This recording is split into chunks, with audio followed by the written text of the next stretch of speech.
People are claiming Meghan Markle was wearing a fake stomach during pregnancy. Meghan Markle is once again the target of bizarre theories, this time with accusations that she faked both of her pregnancies using a prosthetic moon bump. The claims resurfaced after Meghan posted a video of herself dancing in a hospital room while heavily pregnant, as part of a viral baby mama trend. Christopher Bosey, a friend of Meghan and vocal online safety advocate, condemned the speculation, calling it twisted. Imagine being 9 months pregnant and having strangers dissect your every move to prove your baby isn't real, he wrote. According to Christopher, Meghan's life has become a nightmare, where even joyful moments are turned into ammunition by online trolls. He also highlighted the irony that Meghan once bravely shared her miscarriage story to help others, only to later be accused of faking her pregnancies. Critics have pointed to everything from the shape of her bump to the hospital setting, all without credible evidence. Despite accusations that Christopher has trolled other royals, he insists the feelings on Meghan are rooted in deeper things.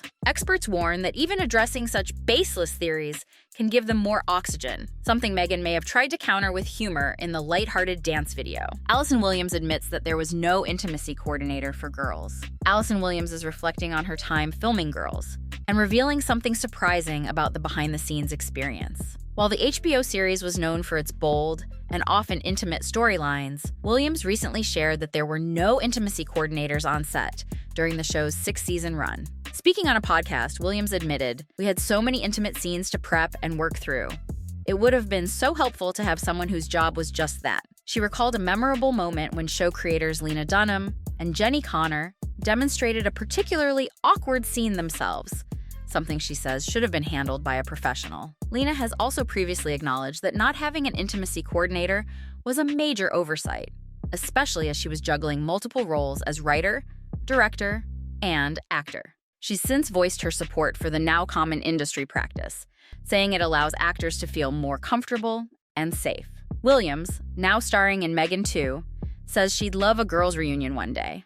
Looking back, she recognizes how unique and formative the experience was, and how much has changed in the industry since then. Prince Harry is still worried about being the second-born sibling. Prince Harry has never hidden how deeply the label of spare has shaped his life, and according to royal experts, it continues to weigh on him. From an early age, Harry was aware that he wasn't the heir, and that awareness seems to have shaped his choices, public statements, and even his career path.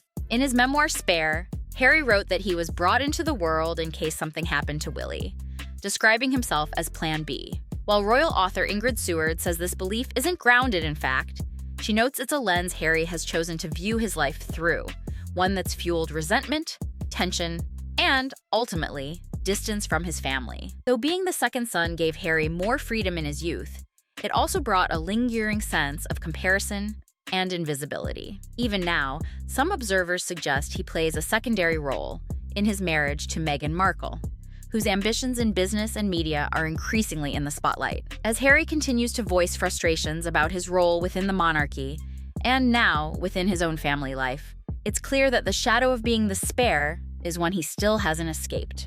Meghan and Harry's new PR chief used to smear the royals. Prince Harry and Meghan Markle's new communications chief, Emily Robinson, is raising eyebrows, not just for her impressive PR credentials, but for her controversial past. Robinson previously led global publicity for The Crown, Netflix's royal drama that many in the royal family reportedly found offensive, misleading, and even hurtful.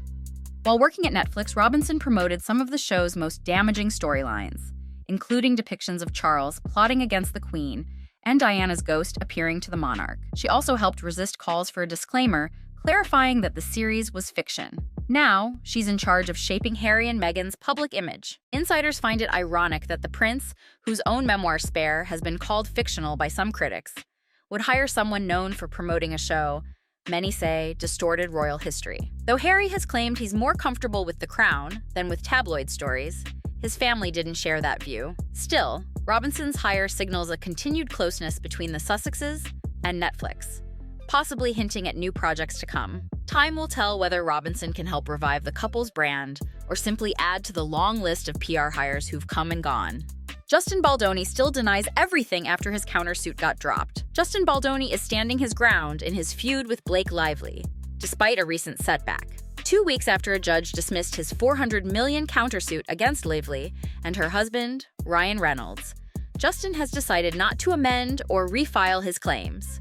Instead, his attorney, Brian Friedman, says they will pursue additional options. Justin's countersuit, which accused Lively of breach of implied covenant and tortious interference, was tossed by Judge Louis J. Lyman, though the court allowed the option to revise and resubmit. But Justin's team has opted out of that route, maintaining that the dismissal has no effect whatsoever on the truth.